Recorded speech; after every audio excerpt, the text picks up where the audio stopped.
ভাই one day match শুরুতেই কিন্তু একটা ম্যাচ বাংলাদেশ হাইরে গেছে। ৩টি ম্যাচ খেলা হবে। এর মধ্যে কিন্তু বাংলাদেশ একটা ম্যাচ হাইরে গেছে।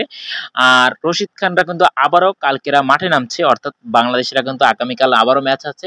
আগামীকাল হলো আপনার যে হলো ১১ তারিখ। তো ১১ তারিখ কিন্তু ম্যাচ আছে বাংলাদেশ আফগানিস্তানের ওয়ানডে মানে ম্যাচ।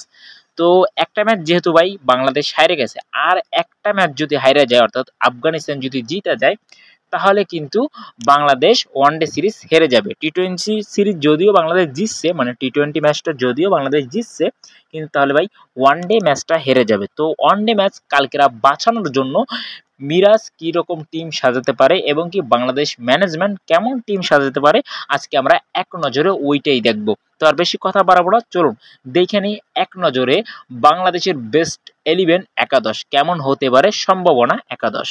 ভাই বাংলাদেশের শুরুতেই থাকবে জুনিয়র তামিম, অর্থাৎ বাংলাদেশের ওয়াটো চয়েস জুনিয়র তামিম। তারপর 2 নম্বর থাকবে সব থেকে আলোচনার প্লেয়ার সাইফ হাসান, এবং কি 2 নম্বরে সাইফ হাসানের জায়গায় তারপর 3 নম্বর থাকতেছে সাবেক ক্যাপ্টেন নাজমুল হোসেন শান্ত।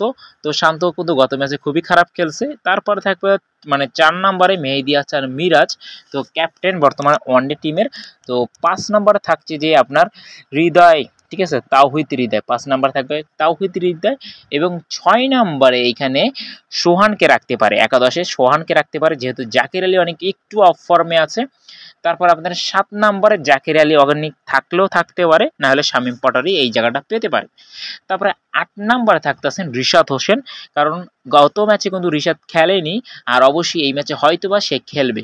তারপর আপনার যে মুস্তাফিজুর রহমান থাকবে, আপনার মুস্তাফিজুর রহমান হলো 10 নম্বর থাকতে পারে, এবং মানে 11তে আপনি নাহিদ রানাকে দেখতে পারেন, এবং কি হয়তোবা তাকে 10-এ দেখতে পারেন, এবং কি 11তে মানে তাসকিন আহমেদকে দেখতে পারেন। এই হলো বাংলাদেশের মূল একাদশ, ঠিক আছে। বাংলাদেশের আগামীকালে মরা বাচ্চার লড়াইতে নামবে যে বাংলাদেশ, এই বাংলাদেশ কি নেমে জিতাতে পারে কিনা। এইখানে থাকতেছে দেখতে পাচ্ছেন যে সোহান থাকতেছে, সাইফ হাসান থাকতেছে, মিরাজ আছে, শান্ত আছে, সোহান থাকতে পারে, শামীম পাটোয়ারি কিংবা জাকির আলী অনেক, রিশাদ। তো এই যে মোস্তাফিজুর রহমান কিন্তু গত ম্যাচে ছিল না, তাসকিন আহমেদ ভাই অনেকটা বাজে বল করছে, তারপরও তাকে ওয়ানডেতে রাখতে পারে। নাহিদ রানা সে থাকতে পারে, ঠিক আছে।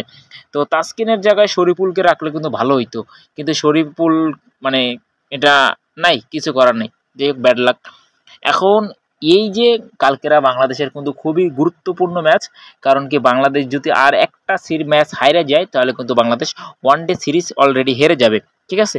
তো আমি চাই না যে বাংলাদেশ ভাই ওয়ানডে সিরিজটা অন্তপক্ষে হারুক, কিন্তু সমীকরণ বলতেছে এইটা যে বাংলাদেশ যে কোনো টিম ফুটবল খেলেন কিংবা ক্রিকেট খেলেন, সমীকরণ ছাড়া কোনো কথা নাই। বাংলাদেশ কিন্তু আফগানিস্তান টপ র্যাঙ্কিং 7-এ আছে, আর বাংলাদেশ কিন্তু 10-এ আছে, ঠিক আছে। এই সিরিজ যদি হারে যায় হয়তো বা র্যাঙ্কিং থেকে আরও এক ধাপ নিচে নামতে পারে, 11তে চলে যেতে পারে। তো বাংলাদেশের জন্য রইল অগ্রিম শুভকামনা।